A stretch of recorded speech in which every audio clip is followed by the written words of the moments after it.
बिस्मिल्लाहिर्रहमानिर्रहीम। अल्लाह के नाम से शुरू जो बड़ा मेहरबान निहायत रहम वाला है।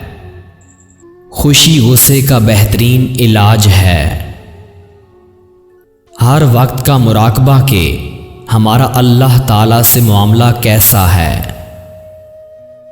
बेहतर सदका वो है जो साहिब तौफीक दे और अपने अयाल से शुरू करे।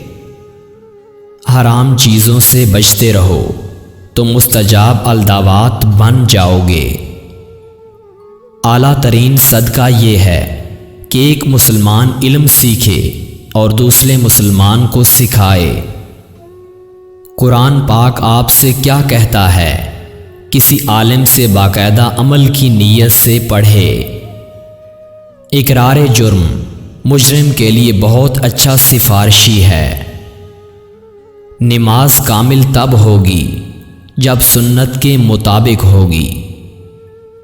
कुरान पाक की एक आयत सीख लेना 1000 नफल से बेहतर है। आखिरत का काम आज कर, दुनिया का काम कल पर छोड़ दे। ज़रूरी हाजतें दुनिया तलबी में दाखिल नहीं हैं।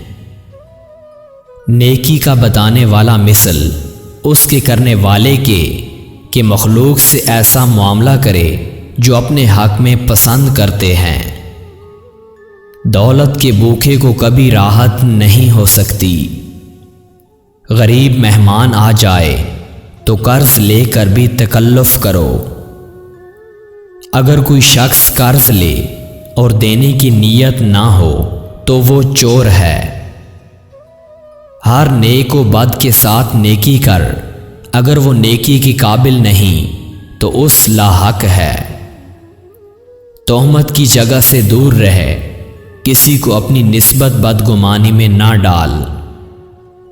निजात क्या है? अपनी ज़बान को बंद रखना, अपने घर में क़याम करना और गुनाहों पर नादिम होना। मज़लूम की बद्दुआ से बचो, क्योंकि उसके और अल्लाह ताला के दरमियान कोई पर्दा हाइल नहीं।